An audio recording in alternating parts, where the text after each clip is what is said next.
All right, we are back after a week and a half long hiatus. I mean, we missed a Texas blowout, and it is what it is. It was the third string quarterback, Aiden Warner hours. But we're here to talk about, we're obviously going to talk about the LSU game, but there was some news that happened while we were, on our little hiatus, that I feel is pretty important to talk about. So we'll get into that, and that is, of course, the Billy Napier vote of confidence from Scott Strickland, and so kind of just talking about what that means for Florida football going forward. But starting off, Florida gets a massive, massive victory against rival LSU. The my long national nightmare. I guess our own collective long national nightmare is over of watching this team lose to Florida or LSU. I think it was 6 straight years, I want to say, of just losing to the Tigers. So Florida's back. We're so back. And yeah, let's get right into it. Topher, initial thoughts on the game? Yeah, I mean, if you take away the Texas game, it's been a slow build to this point, pretty much.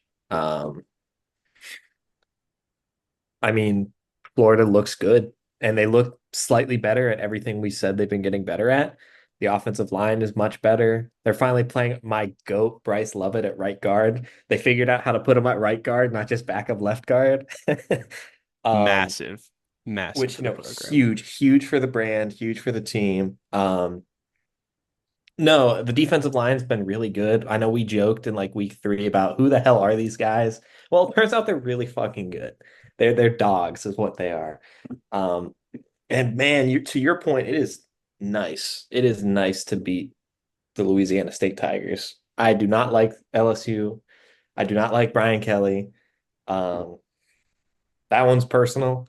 I don't like it. I'm glad we were able to fix that as a fan base. And yeah, man, I think bearing the lead as well. When DJ's healthy, Florida can beat anybody. Oh yeah. I mean, He's a dude. the sky really is the limit. And we'll kind of talk about that too, kind of what he projects for Florida's future too. But we'll get into that sort of with the Billy talk. But specifically this game, I mean, yeah, I guess you kind of have to have somewhat of a context of like LSU and free fall, but really it doesn't matter. Like this is the kind of game that Billy usually does not win. He had not beaten LSU yet. Like we've said, they haven't beaten LSU in years, and to come out and kind of dominate them on both sides of the ball, where it's like even if like you look at if you box score watch, it's a little of like how did they win? Because like LSU ran like I think double the amount of plays, dominated time of possession. If you look at just box score, you're like DJ Lagway didn't have that good of a game. I think he was like 13 to 26, something like that. I'm trying to remember off the top of my head. So it's like if you're just box score watching, you're probably confused how Florida won this game. But I mean, if you watched it, I mean, it was kind of just, big play after big play. It was true bend don't break defense. Um, always coming up with the big play when they needed it. And, like you said, I kind of want to start with the defense. I mean, the defensive line, the way they've developed and blossomed, what, I mean, 7 sacks in that game, if I remember correctly. They were just all over Garrett Nussmeier. And Garrett Nussmeier, he's struggled the past few games. Like he's definitely been a little inconsistent, but he's still a good SEC quarterback. And they still have weapons. I mean, they were moving the ball. They just couldn't find the end zone enough. And Florida wreaking havoc was a big part of that. And it was just so awesome to see. I've said it before, I've grown up watching these dominant UF defenses that were really built. Everyone talks about DBU, but some of these, especially in the Muschamp era, were built on their linebackers and their defensive line and their edge rushers. Guys like Dante Fowler, just to name one guy. And I don't think anybody on this team necessarily. Maybe some of the freshmen could grow into that, but like I don't think like Tyreek Sapp is not gonna all of a sudden become like a high round draft pick, but really solid performances from these guys, and it was really nice to see, and it shows promise for the direction the defense is moving in. Yeah, and I think to that point, like it's not necessarily like freak athletes or like future NFL stars. I mean, these guys are good, and some of them will play on Sundays, but I mean, to your point, it's like a lot of like internal development and guys just playing to the best of their ability. I mean, Tyreek Sapp, you know, he's such a good leader and energy guy, but he's never been a big production guy. Um, at least not consistently. 4 tackles for loss in this game. That's insane. Um, I mentioned George Gums, out of nowhere, Mac transfer, another sack for him. Caleb Banks is a guy we've been on for a couple weeks. I know I've been kind of hyping that train. one of the best interior linemen in the SEC. Like all these guys are just playing as good as they physically can play. And I think that's really exciting. And, I think earlier in the season when we were in the Billy is cooked era, you talked a lot about the assistants and kind of the support staff. Um, and I think what we're seeing is with some of the staff changes that have been made as Napier's evolved in this era is that whatever they're doing is working because these guys are developing and are playing better. I think of guys like Pyburn and Sapp and now Banks, who've been in the program for at least 2 years. You know, we're seeing development year over year. They're becoming better players, and we'll get to the vote of confidence, but like it's hopeful to see evaluations and developments happen with these positions, and then what you project. What does that mean for guys like LJ McCray that have the raw talent and the pedigree? What can they be? What can he be in a year or two with this same kind of, development? Yeah, and I mean, to your point, especially about gums, like I feel like, maybe we were a little too harsh, but I really feel like we weren't. Like I feel like we were vindicated and kind of just straight up being like, who are these guys? Like, why is Gums? Why is Jack Piper? Like, why are they on the field? Early in the year, especially against like Mississippi State, Texas A&M, where it's like, what are they doing? And now we're at this point where, as you mentioned, Gums, he was huge on Saturday, and he's become like one of the best transfers on this defense, and I don't think any of us, aside from the people who are just seriously in the weeds of, scouting, would have expected this kind of thing. And it's been just so cool to see how well he's played. And, you know, like you said, going forward, we'll see with some of these guys like Caleb Banks still has some years left, LJ McRae, another freshman, kind of how they continue to develop. But all I will say is you know, my honey, I've reached into the reserves of my honey to pour on Austin Armstrong. I feel so vindicated. I feel so I'm giving Austin Armstrong all of my flowers that my king, my goat. There's rumors, there's message boards about Billy, like his vote of confidence involves bringing like staff changes. We'll see if that's true. But I hope defensive coordinator is not one of them because that's my goat right there. So for anything else you want to touch on about the defense? No, I think my last note is to the point of kind of IDing guys in the portal and stuff.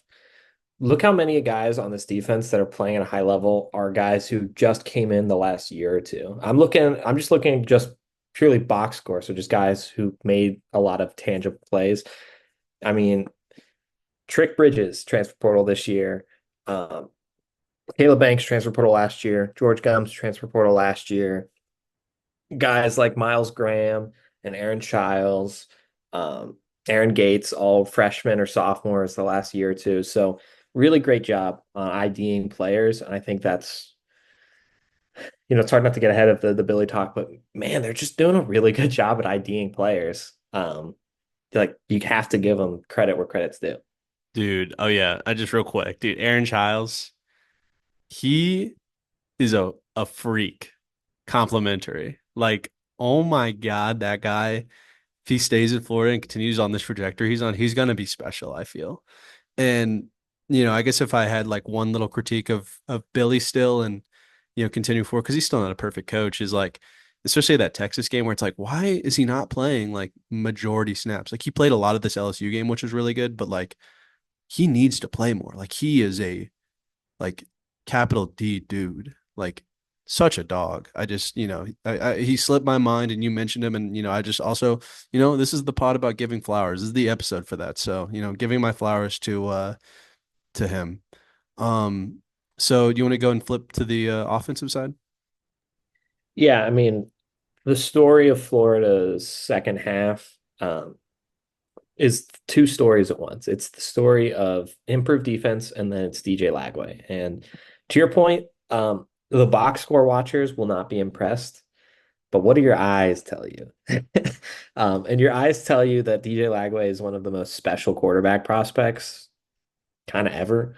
His just natural ability to push the ball down the field vertically is freakish. And it's so consistent.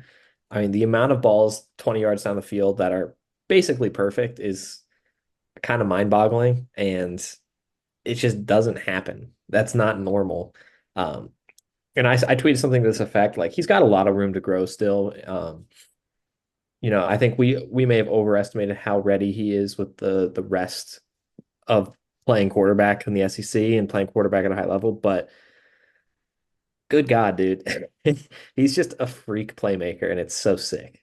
Yeah, it's crazy. Like again, some of that struggles in the intermediate, middle of the field passing game lends itself to the fact that you look at the box score, he's 13 and 26, and he's definitely not Graham Mertz in that area where it's like Graham, it's like you can expect a 20 of 20 with an 8 out of 2 yards. Like that's what you're getting because he's just so efficient in that area. And DJ's not there yet. I have no doubt in my mind that he can get there just with how special he looks, just as raw talent. And you know, and it's really not that much of a concern right now because, obviously you'd love to make a bowl game, try and finish the year 6-6, 7-5, but the standard is make championships. And so you can kind of chalk this up as a lost season, you know? Um, and so just to sort of see this development and see DJ already making like the hardest plays that like you can make as a quarterback, like if you're like looking at normal quarterback trajectory and development, it's usually kind of backwards. Like normally it is kind of the Graham Mertz start out with the short intermediate, like let's keep the freshman like a little bit with under the rails. And then, as he gets older, as he gets more experience, then like let's slide it up. Or maybe we'll do it only like once a game. But with him, it's just like pedal to the metal. Like this is what he's great at. Like we're gonna take advantage of it. And I mean, they have the skill players to do it. I mean, Badger incredible. Chimere Dike, incredible. Like it is such a shame that these guys, to my knowledge, do not have eligibility left. Maybe they have a COVID year because I have no idea with eligibility anymore. Like it's literally lost on me what who can stay and who can't. So I'm under the assumption that they're out of eligibility, but we'll see. Maybe Badger will find like a seventh year because he made a birthday cake in his freshman year. They gave him another year. We'll see. But besides that, you still have Mizell and Trey Wilson and Tank Hawkins. Like if they stay, you never know with the portal era. But I mean, dude, so much speed in that skill room. And with DJ, I mean, some of those throws he was making Saturday, it really like what do your eyes tell you? Like those are throws that like not a lot of quarterbacks. Like you can probably count on your hand the amount of other quarterbacks who can make throws like that. And he's a freshman, so it's special to watch. Yeah, I mean, he's on like a per attempt basis, he's got to lead the country in Sunday throws per attempt. You know what I mean? Like it's special stuff. And someone made a good point where it's not just like arm strength or anything like that. It's just like supernatural touch and accuracy down the field. It's nuts. It's like prime Russell Wilson kind of stuff with the deep ball. It's freakish and it's so fun and it opens up the field and it makes other things possible. Um, and to your point on the receivers, like the Arizona State to Florida receiver pipeline is absolutely stacked. Two for two, just absolute bangers. Yeah, we gotta check that skill group, that Arizona State skill group right now, and check who's leading them in receiving yards. So Exactly. that's It's the like next one. get ready to speak Gator, buddy. It- But yeah, I mean, these guys are really good. And to your point about the future, I mean, you see the kind of buzz DJ gets as like a Pied Piper on the recruiting trail. I mean, there's already, if you just look towards just the high school ranks, you have Vernell Brown, borderline 5-star already committed, Florida legacy. He's probably not going anywhere. Then you have two more high 4-star, 5-star guys on flip watch, mostly because the allure of DJ Lagway is so singular. And then what does that mean for portal guys? If you're an all-American level guy in American Athletic School or in the ACC, you want to put on some Sunday tape, maybe go play with a Sunday quarterback. So, um, yeah, it's special. And it's really helped out by the improvements elsewhere as well. Um, like I said, offensive line's gotten a lot better.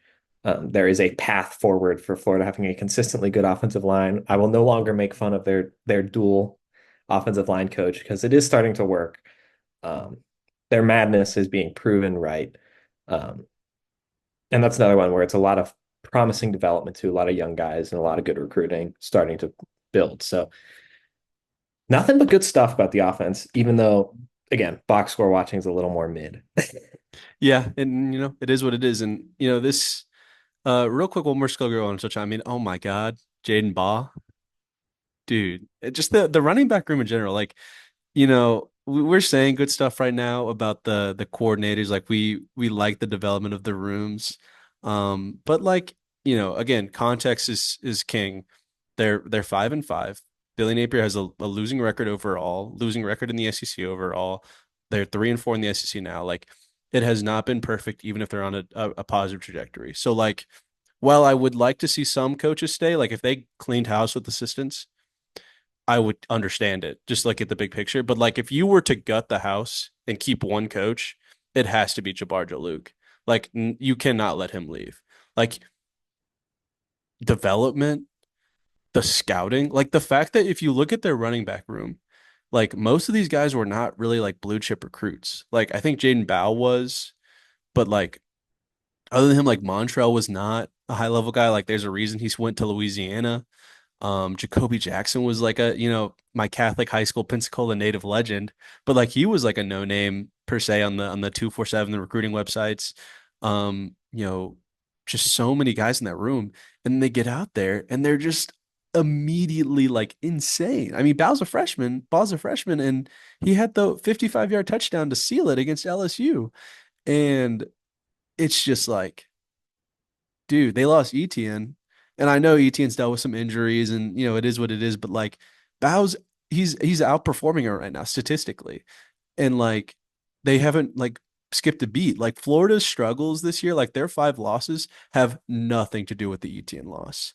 It's come under like bad defense, mismanagement from Billy, like things like that. But like there's not been a single loss this season where you're like, man, well, if we had Trevor Etienne, like we would have won. Like, no, like it hasn't, like they've completely not only recouped that loss, but have probably improved overall top to bottom.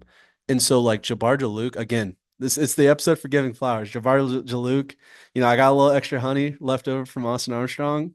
Here are my flowers, King. You're balling. Topher, anything you want to say on that on the running Yeah, I back mean, room? and to be fair, like we've been praising Jabbar Jalouk since week one this year. Like in the Fire Billy episodes, we're just like, you know what, Jabbar Jalouk can stay no matter what, because he done been doing this. You know, I mean, he recruited ETN, he recruited Montreal. Trey Webb has looked good in limited minutes. I know he's had injuries, but and they're gonna have more guys coming in this high school class. And I think the crazy part for me is that it's just they're all good and they just have a million of them. Like Jacoby Jackson being good is crazy because he's like the third or fourth guy nominally on the depth chart heading into the season. And he's just like one of the most efficient backs in the SEC now. Dude, It's crazy. it's and like you Gator social media is posting all those videos of the locker room celebrations, and they posted one of the videos was Katie Daniels dancing, and I was like, oh yeah, I totally forgot he's in the running back room too. And it's like they're just so stacked with depth. It's like I know you need a lot of running backs because of injuries, things like that, but like the fact that like so many guys, and I saw a tweet about this that was like so true, where it's like any other position on Florida's football team, and they bring in say a 3-star and 2-star, like a linebacker or corner, and I'm like, what are they doing? Like you're Florida, you got to bring in 4 and 5 stars. What are we doing? But like if it's running back, like Jabbar Jalouk could get a 2-star to sign, and I'd go, yeah, that's a future NFL running back. Like he could bring in a dude with no stars out of like a high school of 100 kids, and I'd be like, yeah, that dude's gonna rush for 1,000 yards next year. He's gonna be nice. Like his evaluation's like special. Like I'm not gonna lie and say I'm the most well versed on like running back coaches around the country, but like he's got to be top 5 at It gotta least. be. He's got it. I mean, he's got the record. Like he does the thing at a very high level. He is Billy's one indisputably good hire that has been good from the start, and they just keep doing the thing. It's awesome. And so I kind of want to talk, a little bit about the second half of this game. They go into halftime, it's 10-10, and it feels like one of those games where Florida's playing well, but they're gonna find a way to lose it. We've watched so many Florida games, especially under Billy Napier, where it's just been mismanaged for second halves, especially the third quarters, where they're looking pretty good, they have it close, and then they kind of fall apart. And that just didn't happen. They held them to, 6 points in the second half. did not allow a touchdown. Scored 17 points. It was enough to, get him a double-digit win and really impressive stuff from Billy to manage that second half. And I thought, kind of a coaching masterclass per se, which has been few and far between of the Napier era. So Yeah, I mean, the two things that are crazy about the second half is that the defense didn't blow it at any point, and Napier didn't blow it at any point. Like even say the Tennessee game, right?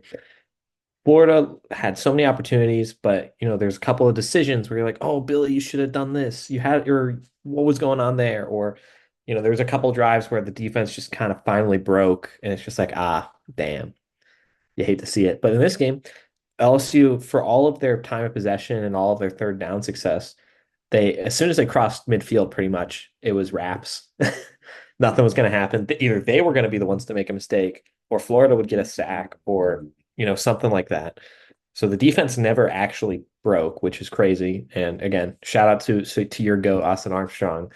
And then to the Billy point, like there just weren't mistakes. There weren't dumb procedural things that cost points. Like it wasn't perfect necessarily, but there's no obvious situation where it's like, Billy, what are you doing, boss? Or like head scratching special teams or anything like that. And again, when you prognosticate towards the future, this is what I was saying when I said a couple weeks ago, like the path to keeping Billy is winning these couple of games. And that's good to keep Billy because the only way they win these games is by him tangibly, meaningfully improving at the things he's bad at. And I think this is an example of that actually happening, which is great for Florida because this is an opportunity that they actually seized instead of letting it kind of fly them by like it usually does. yeah, and it's like I think one of the most disappointing things of this is like this the way this game played out kind of felt like sort of the blueprint for how the Georgia game could have played out. Like again, I don't want to live in like revisionist history and be like I don't want to be that guy who's just sick to my stomach forever of like if DJ was healthy, they would have beaten Georgia. Because like, he's still a freshman. They're still a top 10 team in the country. Um, but like you saw it where it's like they're kind of controlling the game. The defense is, getting stops. And in that second half, that Georgia game, they just were on the field so much because, Aiden Warner can sustain a drive. And, look what happens when you have your starting quarterback who can, drive down the field, score points for you.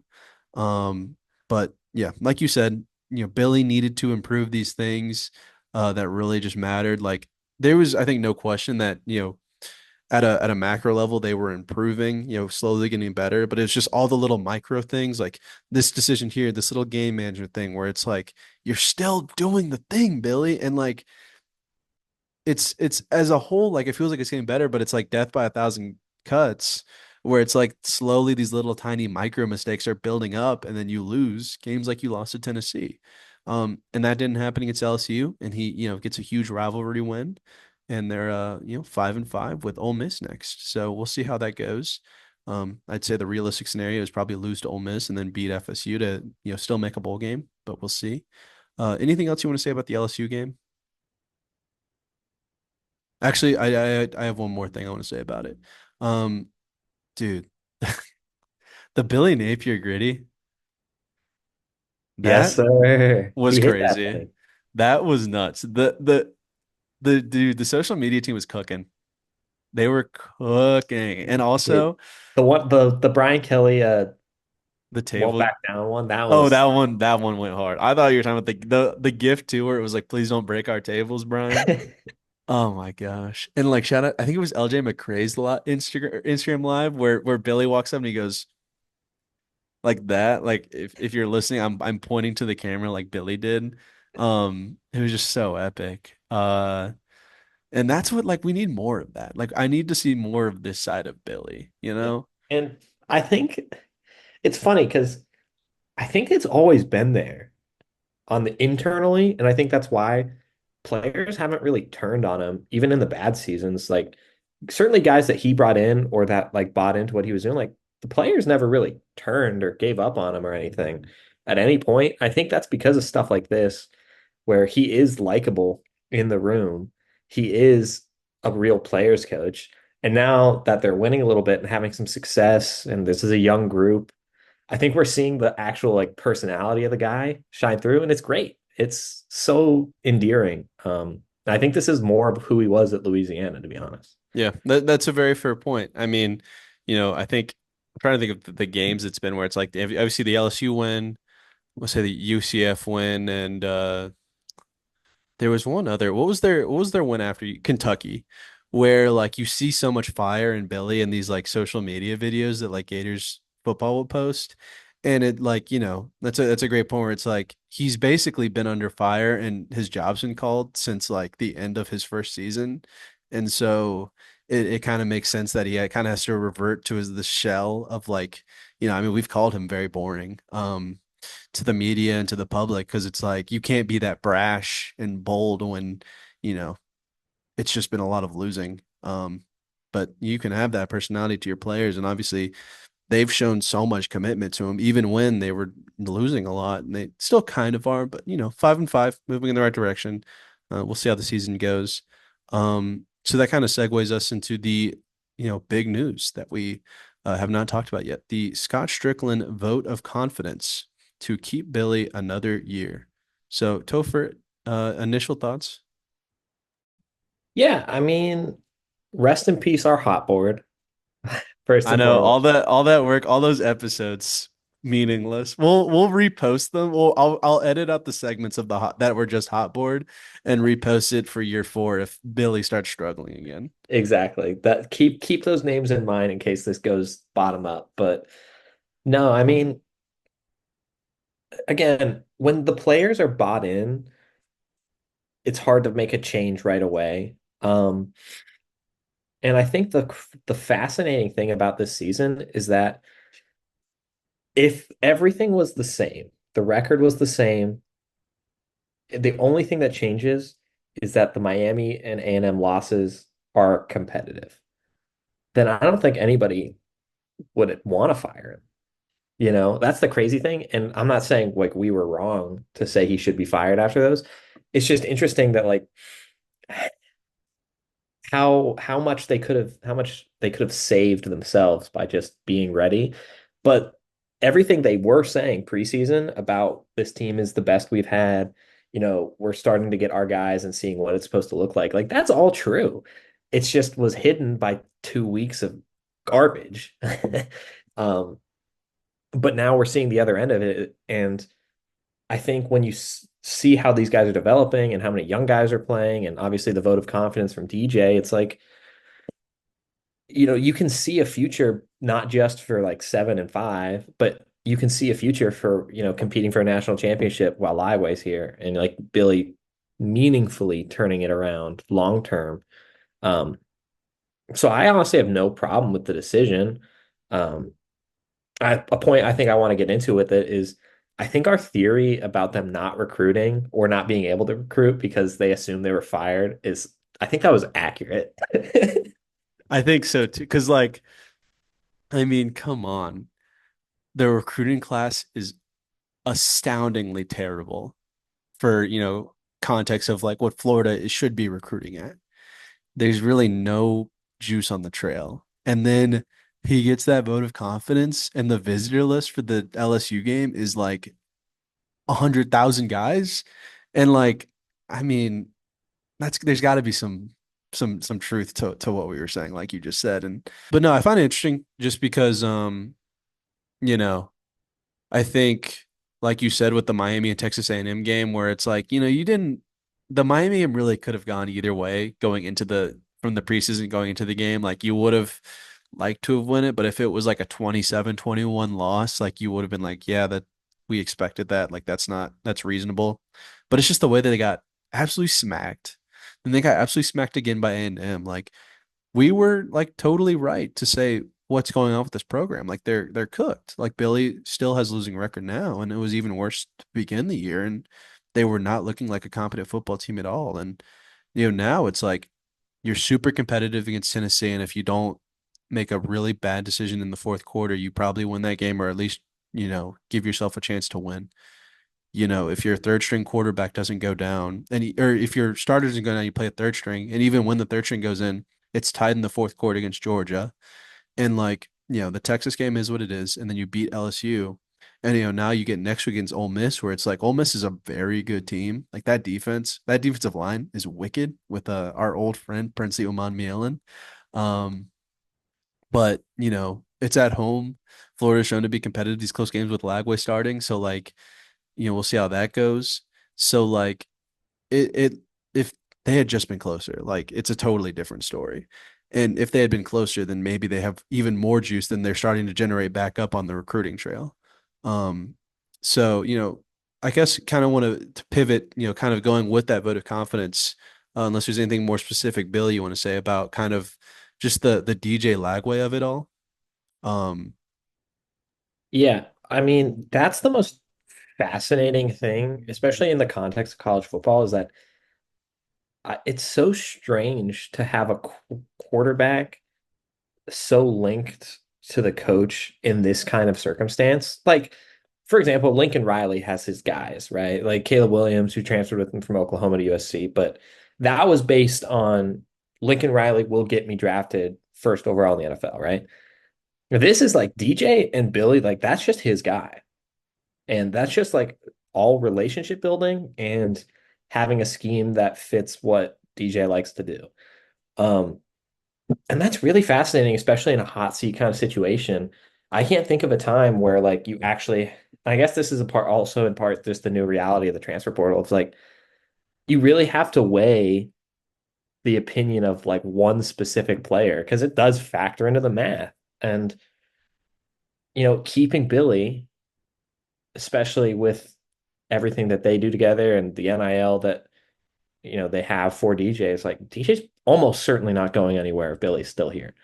Um, Certainly not for next year. So maybe at the bottom falls out next year, like who knows? But like he's locked in. And then, like I said, he's got like this magical ability as a Pied Piper on the recruiting trail, just himself. I mean, you got defensive backs getting quoted saying that, DJ is factoring into their decision making on the recruiting trail. Like that's crazy.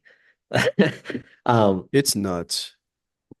I've never seen anything like it. I've never seen anything like any of this with DJ. But I guess he's just kind of one of one like that. And for better or worse, Billy is his guy. He is Billy's guy. Um, you like having that trust between a coach and a quarterback. That's for damn sure. Um, and it's exciting to see if they can parlay that goodwill and that relationship and this kind of inflection point into some serious juice the next 2 years. Yeah, I mean, like you said, I mean, we've seen a lot of really great quarterbacks like Trevor Lawrence, Tua, Bryce Young, CJ Stroud, just the names that have come into my mind of just recent years. And like, maybe I'll need to go back and check, but I feel like most of them were not going to those schools because they were like that quarterback. I'm sure it was a factor, but like, we've never seen so many guys like so publicly be like, I'm considering Florida because DJ Lagway has this effect. And it's very interesting. I'm not complaining about it at all. Like it's awesome to see, and Florida needs this. Um, but I just it's so fascinating that it feels like so much of this is just off the gravitational pull of DJ Lagway. And it kind of just shows, to what we're seeing on the field is translating into like what he can be at Florida and just how special he really can be.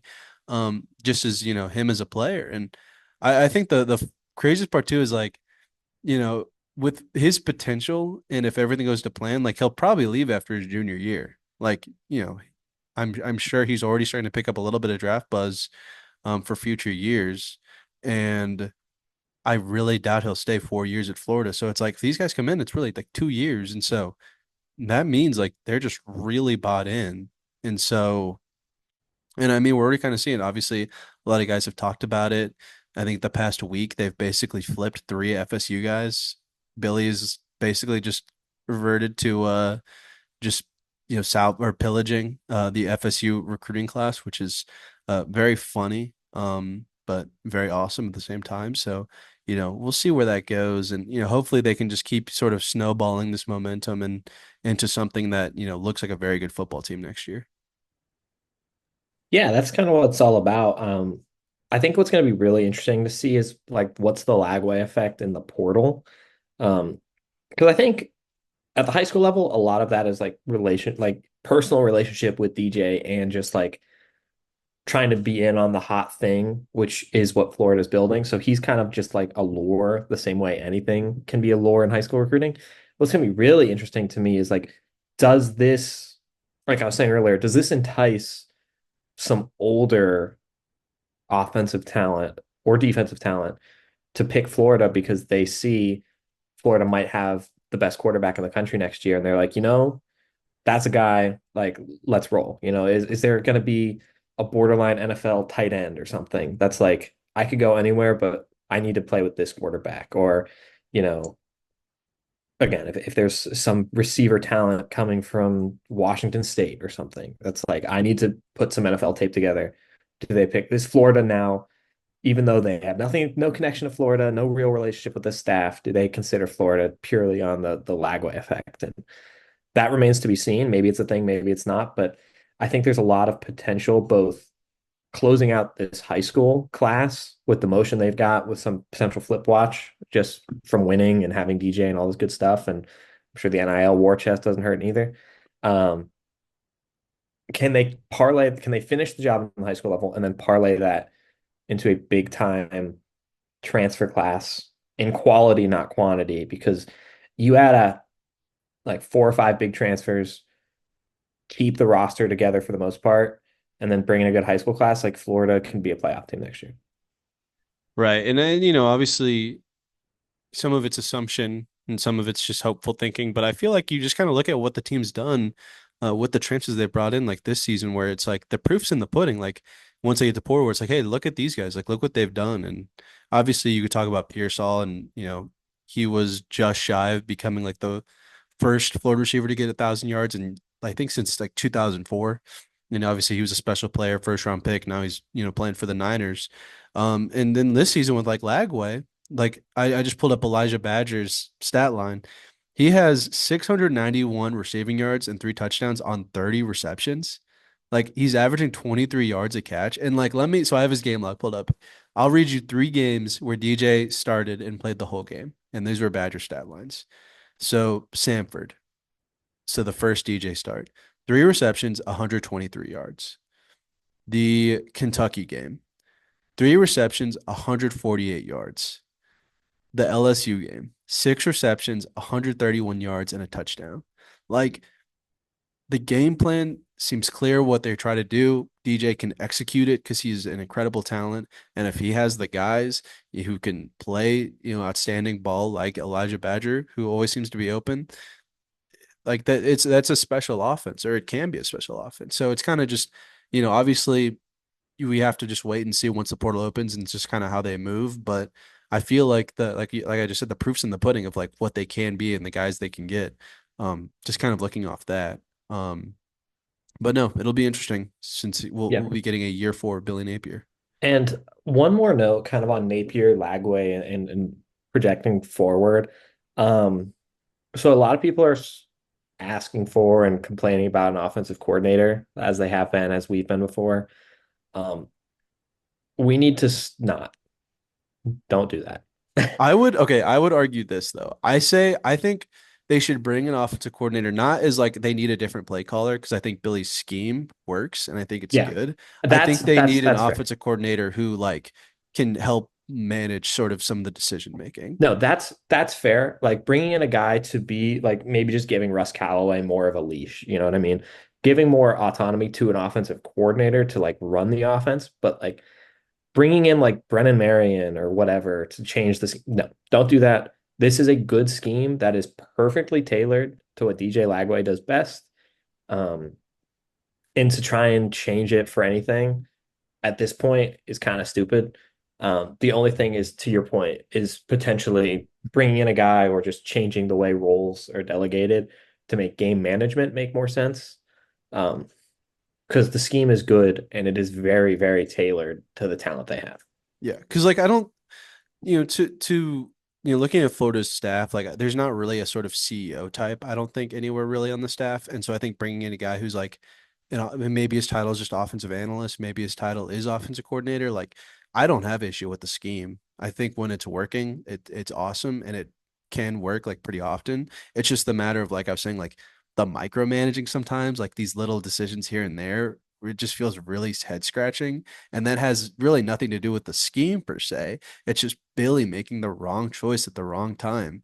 And so I think having a guy in there who's like, hey, Billy, I know like you want to do this, but like trust your scheme and run this play here. Or like, hey, maybe go for two and try and take the lead against Tennessee. Like, and you like this play on 2 point conversions, run that play.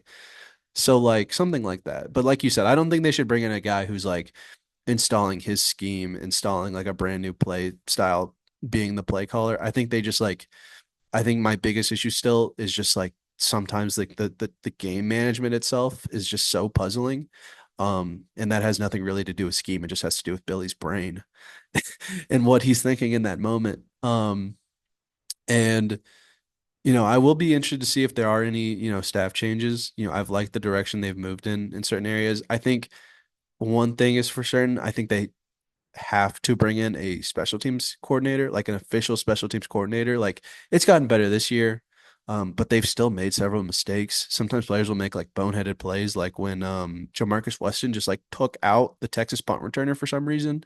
And like it's just not cutting it with the special teams manager, whatever the position title is called, or whatever their staff is called that does that for special teams. Like it's not cutting it. Like I love Austin Armstrong. I think the Billy Napier scheme offensively is good. They just need like someone who can help with decision making. But like the special team, they need a coach. That is the one thing where it's like use the buyout money to bring in the best special teams coordinator in the country. I don't Yeah, care. and the thing is like that's a pretty easy thing to do. Like I know there's different rules about game day coaches or like whatever, and however they have to build the staff that might make it tricky, but having a good special teams coach and having good special teams is not crazy difficult, like in the grand scheme of football. Like it's not like having a great offensive line that requires having a certain body type or anything like that. Um, like there are guys out there and there are ways to make your special teams better, and that's just the easiest way to fix mistakes and get a little bit better in the margins. And like I'm not even talking about specialists or anything like that. That's one thing. Florida's actually been pretty good at getting kickers and long snappers and punter. Like those guys are good, and they have good guys in the recruiting pipeline on that front.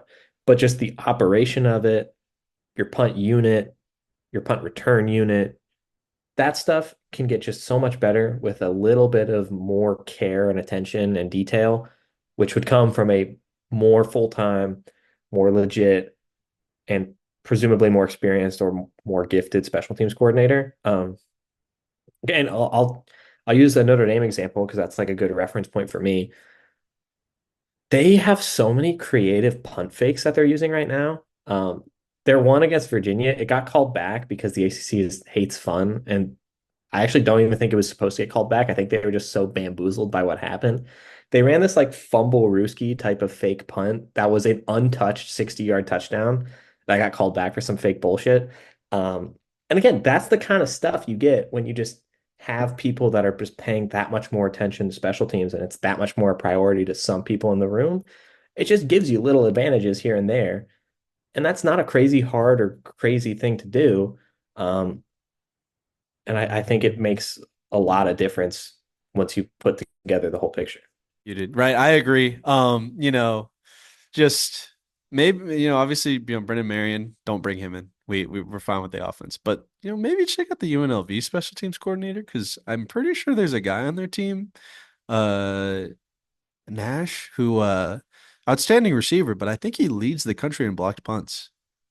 Yeah, their star receiver Ricky White leads the Yeah, Ricky country in White, block. that's He's what got it like is. four block punts by It's himself. crazy. So they maybe don't maybe Marion will worry about him later. But like right now, check out their special teams coordinator. See what's up. Um that would be my suggestion. Anything else on Florida, Billy Napier? Um so, that'll kind of do it for that. I want to end the podcast. I didn't open as something we talk about, but I do want to talk about it just very briefly.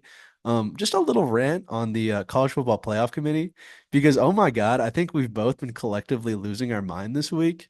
on some of the discourse we've been seeing on Twitter. I don't want to speak for you, um, but entirely, but I kind of feel like we both had this kind of same mindset throughout the season where like before we hated it, we did not like it. As the season started, we were like, we're still not totally bought in, but like this could be pretty cool. Like this could be something interesting. And now that we've reached this point of discourse, it's just like we're so cooked. Like college football is so cooked. It's so over. So Topher, I'll let you lead the little brief rant that I want to close with. Yeah, I mean,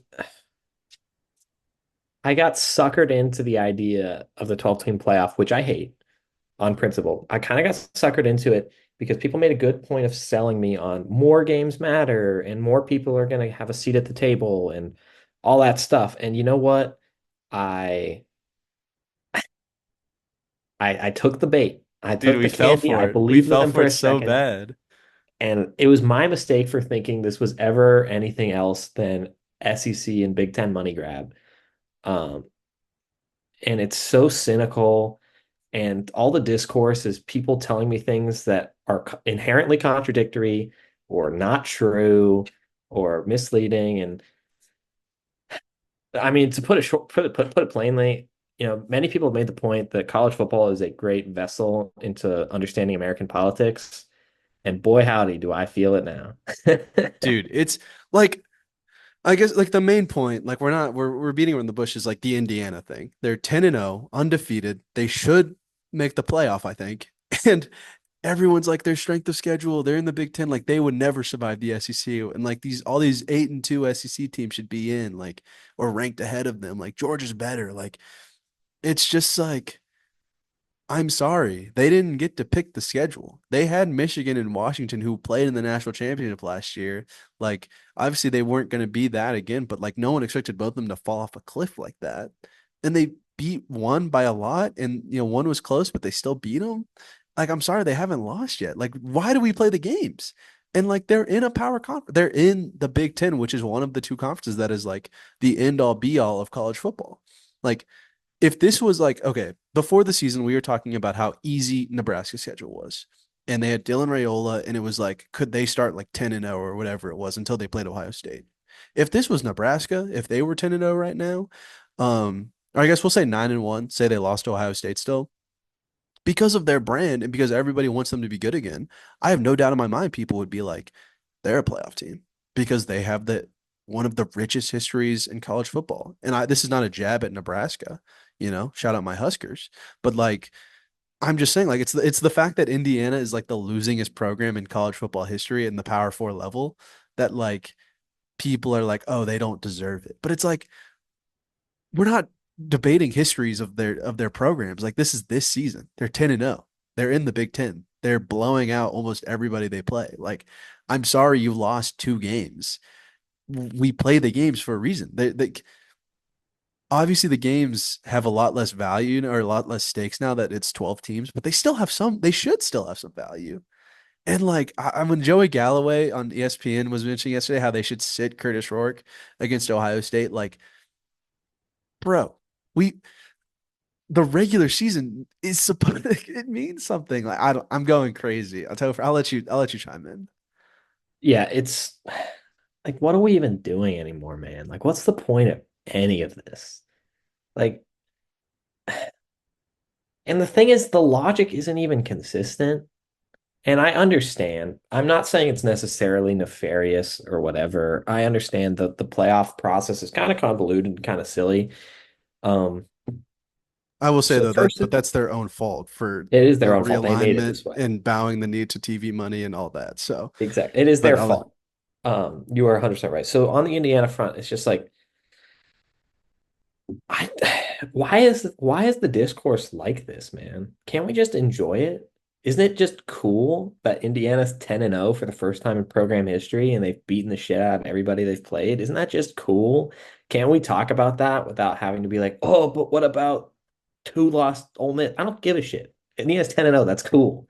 Can we just enjoy that for what it is? And that's kind of on a macro level what I hate about the 12 team playoff is, the toothpaste is all the way out of the tube. There is nothing in this sport that matters anymore except for the championship system. And I hate that. I hate that with every fiber of my being. You know me, I'm a down like disgusting sicko who would prefer to go back to polls and bowls over having a formalized championship system because I think the idea that the national championship matters is stupid and dumb and not consistent with the history of college football. I think it should be about winning your conference. It should be about beating your rivals. It should be about trying to win every game for the sake of trying to win every game. And the fact that the discourse is just about winning a championship and making the playoff, and it's like, oh, what happens if they lose? How does this affect the 10 seed? I don't give a shit. College football is supposed to have some kind of intrinsic value, and I feel like it's being sucked out of it entirely for the ESPN profit machine, and it just makes me sad. Um, yeah, that's my rant about it. I see. Okay, so like I differ a little bit. I'm a BCS truther. I like having a national championship, but it's like there's usually only two good teams every year. Like, I mean, if you look at the history of the 14 playoff, like a majority of the games have been blowouts. It's just like there I just we don't need 12 teams, man. And like the thing that drives me most crazy, like Booger McFarland was cooking on the CFP show yesterday. Absolutely cooking. Shout out my goat. Give my flowers to Booger. Uh and like he was like going on this rant that was like I don't remember exactly what he was saying, but it was so well put. And so I hate to be like it was a well put, great argument, and I don't remember any of it. I just you can go back and try and find it. But like Joey Galloway interjects and he's like, if Indiana and Georgia played on a neutral site, who wins? And Booger goes, probably Georgia. And he goes, my argument, case closed, is like that's what the playoff is for then theoretically. Like we probably might see that then. Like why why do we have to like have just this hours and like end all be all arguments of like hypothetical matchups when it's like that is that not what the playoffs for? To get Indiana and Georgia on a neutral site and then like whoever wins wins. Like yeah, maybe it is Georgia. You know, they have a lot of talent, but who knows? Like we're playing the regular season games for a reason. Like I just don't see any point of it if like we just automatically know in our heads who the best teams are. And when they magically don't win every game like we thought they would, we still have to put them in anyway because they were the best teams in our head at the start of the season. Like that's just what's happening with like all Yeah. this discourse. Like I don't give like I love the SEC. I've grown up in the South. We both went to the University of Florida. You know, the SEC is in my blood. But like, I don't give a shit. Like you said, like these teams lost two games. I'm sorry. Like, Yeah. win every game. Like Yes. Texas is 10-1 and they lost to Georgia and their schedule's weak, but they're 10-1. They won all the rest. And like, I I'm sorry your schedule's so tough, but like you chose this. I will say I feel very vindicated on my SEC tournament idea. I don't know if I've said this to you off air. I don't know if I've said this on camera, but the SEC just needs to have a conference tournament. If we're gonna have this much discourse about putting in every fucking 8-2 team in the SEC, just have them play a tournament and pick the one team who comes out on top, and that's who's in the playoff. Because like I'm sorry, maybe on paper they are that good, but like this is not a battle of theoretical arguments. It's games on the field and they're 8-2. Like so many of them are. Like I'm sorry. It's crazy. It's ridiculous. Yeah. And so this kind of proves it, again, we were bamboozled into the actually more games matter argument, but this just proves my and your original point that expanding the playoff means that games, in fact, don't matter because now, like we predicted was going to happen, like now you can hand wave away losses for big brands and say it doesn't matter. Like in the BCS era, you pretty much had to go undefeated or one loss. I think there was one two-loss team that ever made the BCS national championship game, and it was LSU one time in 2007 because everybody lost to Yeah, I was everybody gonna and say things in were in the context of the weirdest possible season we've ever had, probably. exactly right. You had to win games because guess what's important is winning the damn football games. But now, like we said, when you have an expanded playoff, winning every game doesn't matter. And that expands to now it kind of doesn't matter what you do. It matters what you are, which is kind of a nebulous concept. And it's like, well, Georgia's would be favored by Vegas against Indiana, so they're better. And it's like Ole Miss would be favored against BYU, so they're better. And Tennessee would be favored against SMU, so they must be ranked higher. It's like, dog, I'm sick of it. I'm sick of it. Exactly what we thought was going to happen happened. I am team Ari Wasserman, who is vehemently anti-expansion. He constantly rails against what he has used as expansionists. He's the lone person in the college football media fighting the good fight. Um, my goat is vindicated. We Shout were out. We stand with you. vindicated. Uh, I mean, that's like, because like the main complaint of the BCS was like, one of the main was like the G5 teams will pretty much always get left out because the mathematical system will just not favor them. It's going to favor the Power Four, Power Five at the time, because of just the computer numbers. And guess what's happening now with a human subjective committee? The G5's getting fucked.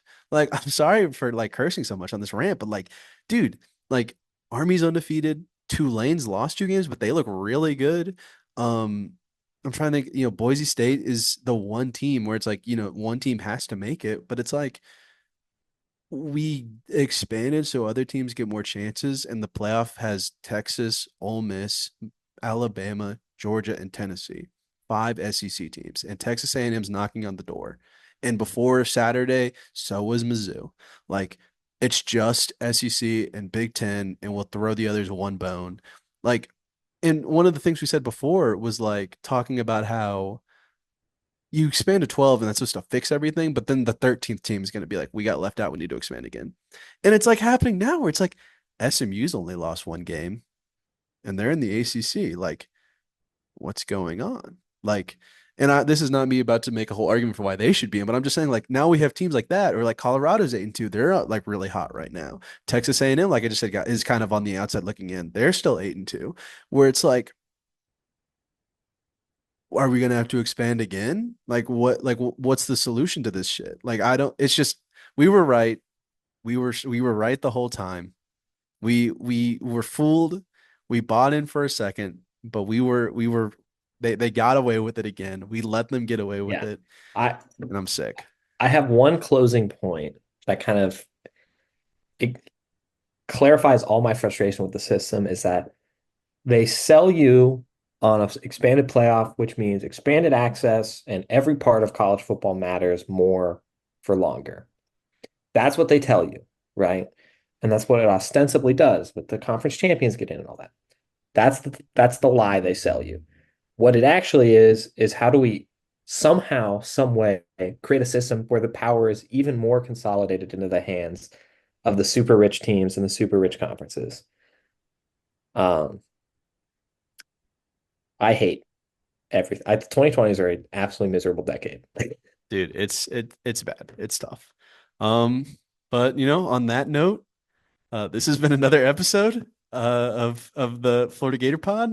We don't have a name for this, but uh it's on a positive note, it's Cal Stanford hate week, or it's Stanford hate week. Bringing the big axe back to Berkeley again. Cal owns Stanford. So thank you for listening.